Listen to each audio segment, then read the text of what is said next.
केदारनाथ पहुंच गए हो, अभी तक ट्रैक चालू नहीं किया? तो भाई मुझसे पूछ लो, मैं केदारनाथ से 6 किलोमीटर दूर हूँ।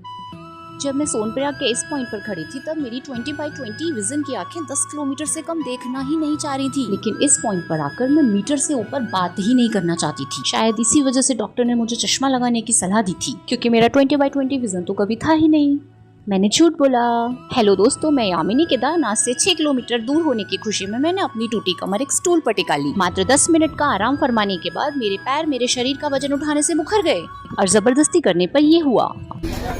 नस चली गई है, पैर को टेढ़ा करके चलना पड़ रहा है। मेरे 16 किलोमीटर चलने का पहला ब्लैक आइस व्यू था ये।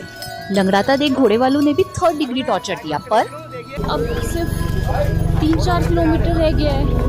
दिख ही रहा है सब कुछ, तो कैसे गुणा कर दूं? बस दिख ही रहा है सब कुछ, ऐसा बोलने से दिख नहीं जाएगा कुछ भी। और जो दिखा उसको देखने के बाद मैं मिलीमीटर में आ चुकी थी। एक पैर से चलने के बाद मुझे ये समझ आया कि क्यों बोलते थे बड़े बुजुर्ग कि आपका शरीर नश्वर है। और लिंचोली की इस वाली चढ़ाई को लिटरली मैं बिना पैरों के कर रही थी, और इस लंबी फूंक से निकली सांसों ने मुझे बोल दिया था कि अब मेरा नंबर है। और अब मेरे बॉडी पार्ट्स खुद को घोड़ा खच्चर समझ रहे थे, क्योंकि मैं उनके साथ जबरदस्ती कर रही थी। और मुझे खुद पर हंसी आ गई थी, क्योंकि लास्ट एपिसोड की 2 सीख मिला के ये मेरी तीसरी सीख बनने वाली थी। That your true connection with God begins where the body ends and the soul awakens. 5 kilometre और बचा है। अब मैं कोई ट्रैक नहीं, यात्रा कर रही थी, आत्मा से परमात्मा के मिलन की यात्रा।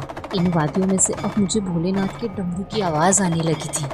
अगर आपको सच में खुद को जानना है और भोले बाबा को सुनकर करीब से महसूस करना है तो आपको इस केदारनाथ यात्रा पर पैदल ही आना पड़ेगा।